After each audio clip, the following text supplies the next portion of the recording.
dengan mata kepala saya sendiri bahwa pesantren itu tidak ada. Nggak mau katanya itu. Saya berusaha jangan itu. Akhirnya diantarin oleh teman-teman dari Al-Irsyad Cilacap. Itu pakai mobil pribadi itu 1,5 jam ke dalam itu. Lewat sawah terus. Ketemulah itu tempat. Jadi ada sebelah kanan itu pojok itu ada kantor kepala desa itu. Lewat dikit kemudian ada kali. Sudah itu kiri terus baru ketemu. Di sana tidak ada pesantren. Satu kandang kambing panjang itu memang cocok untuk pelihara domba atau kambing itu. Sebab rumputnya banyak.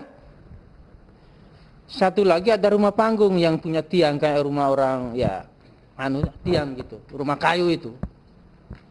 Jadi itu yang ada di sana, tidak ada pesantren. Dan untuk diketahui, untuk ngambil air minum aja 7 kilo dari situ. Airnya asin itu, bekas tambak udang yang tidak dipakai orang gitu. Akhirnya mereka bikin rumah di situ. Dan kayaknya tanahnya juga masih tanah garapan aja, belum ada surat-suratnya itu saya perhatikan. Jadi tambak udang kalau air laut itu naik penuh air itu gitu. Jadi tidak ada Pak yang bilang pesantren Al-Mu'min Cilacap itu tidak ada wujudnya.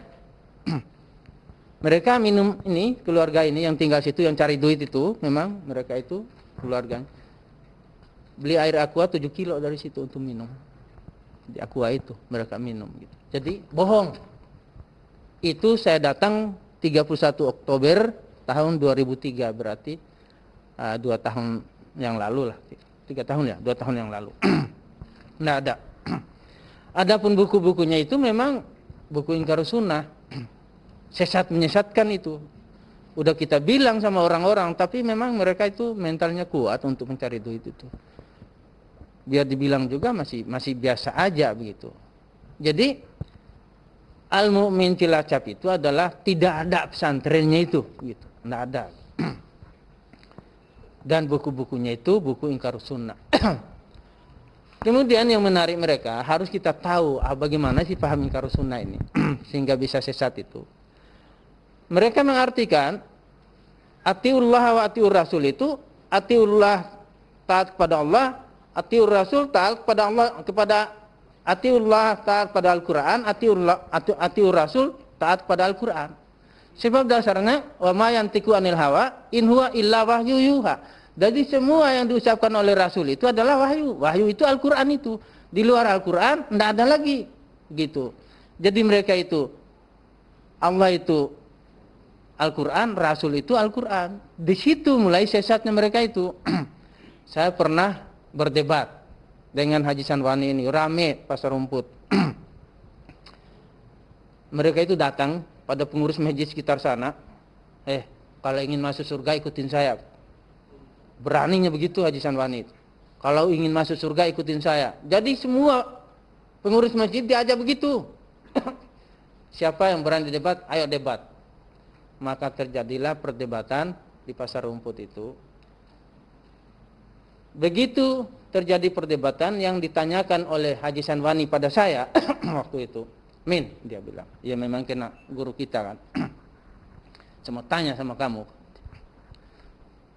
Kamu katanya kan mengikuti Al-Quran dan hadis, Al-Quran dan sunnah. Coba unjukkan pada saya ayat Al-Quran yang menyuruh mengikuti Al-Quran dan hadis. Kata dia. Ya ayyuhalladzina amanu atiullaha wa atiur rasul. Salah, dia bilang begitu. Yang jelas-jelas mengatakan suruh ikut Al-Quran dan hadis yang sahih. Semua atiullah wa atiur rasul ditolak. Salah. Akhirnya waktu itu tolong diambilkan, minta papan tulis. Diambilkan. Sudah itu saya tulis di papan tulis pertanyaan itu. Sebilang, pertanyaan ini bukan keluar dari mulut Haji Sanwani ini sebenarnya. Tapi pertanyaan semacam ini adalah keluar dari semulut seorang Yahudi yang pernah masuk di Al-Azhar tahun 8485. Profesor Dr. Gurdjiehr orang Jerman, ya, dia ini orientalis yang pernah belajar hadis di Al-Azhar tahun 1884-1885, setelah pulang dari Al-Azhar itu dia menulis buku Aqidah wa Syariah fil Islam. Disitulah adanya pertanyaan yang diajukan oleh Haji Sanwani. Jadi Haji Sanwani ini melanjutkan pertanyaan dari seorang Yahudi, bukan baru ini. Rupanya di situ ada mayor dari Kopkamtib, maaf saya sebut itu Mayor Hendro namanya, bukan Pak Hendro Priyono ya, jangan salah. Langsung waktu itu rumahnya Jalan Tebu nomor 146 di Depok 1, saya ingat betul.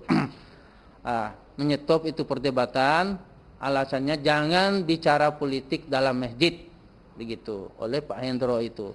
Jadi akhirnya setelah dia tunjukkan kartu identitasnya sama saya dan jangan bicara politik dalam masjid, akhirnya saya ucapkan terima kasih Pak, bahwa pada hari ini saya punya teman baru dari Kopkamtib, yaitu Pak Hendro, saya bilang begitu. Selesai. Jadi berdebat itu saya siap berdebat dengan ini, tapi itu persoalannya itu. Jadi pernah terjadi perdebatan dan itu rame di pasar, ya di pasar. Cuman itu enggak selesai itu karena di stop oleh Pak Hendro itu. Pak Hendro ini adalah orang Kopkamtib pusat, mayor dia waktu itu. Kemudian daya tariknya juga waktu itu setiap ngaji itu dapat amplop 5.000, saya tahu persis. Jadi setiap ikut ngaji di rumah Lukman Hakim di Rawamangun sana, jadi 5.000. Tahun 80-an uang 5.000 itu mahal, ya, bukan seperti 5.000 sekarang. Kemudian kalau ustadz 7 kali berturut-turut ngaji di situ, tinggal ukur aja jas, celana itu jas sama sepatu itu udah 7 kali berturut-turut itu udah ukur aja itu. Memang dibikinin jas kalau ustadz gitu. Dari luar Jakarta lain lagi. Kemudian kalau bawa orang satu dapat 5.000 juga. Dapat 5.000 juga. Saya itu punya intel, maaf aja kalau saya sebutin namanya. Kan kaki tangannya Pak Nunun Nurul Ihsan itu yang tukang kumpulkan orang dari Jawa Barat sana itu untuk ngaji ke Galia ini. Cuman celakanya Nunung itu setiap apa yang dia lakukan tadi malam, pagi udah saya tahu karena teman dia itu yang kemana-mana itu intel saya. Dia enggak tahu bahwa itu intel saya. Maka jangan ngomel-ngomel, dari mana si Amin ini tahu kan apa yang saya lakukan? Tahu aja itu kan. Dari mana itu katanya itu? Gila itu katanya. Padahal tuh teman dekat dia itu intel saya. Jadi subuh-subuh udah ke rumah dia, Pak, ini ngaji itu nih, Mak. Jadi begitu, saya tahu persis. Ya, semoga Allah ampunkan, udah meninggal Pak Nunung itu. Gitu. Tapi itu cerita yang sebenarnya. Pak Nunung Nurul Ihsan itu saya tulis dalam buku itu, kaki tangannya itu Haji Umar Hatib, ya, ketua Al-Ghuraba Rawamangun sana, sama Nunung Nurul Ihsan itu. Saya tulis dalam buku gitu. Jadi itu persoalan daya tariknya itu duit, ya. Bawa orang satu 5.000, bayangkan berapa? 10 orang saat itu 50.000, bukan seperti 5.000 tahun sekarang begitu. Jadi itu daya tariknya. Jadi saya ulangi lagi, Al-Mu'min Cilacap itu adalah tidak ada pesantrennya dan bukunya itu menyesatkan dan dihimbau pada umat Islam supaya jangan memberikan bantuan kepada ini, sebab ini merusak Islam. Dari uang dari kita dicetak buku untuk menyesatkan juga umat. Saya kira apa lagi? Ya.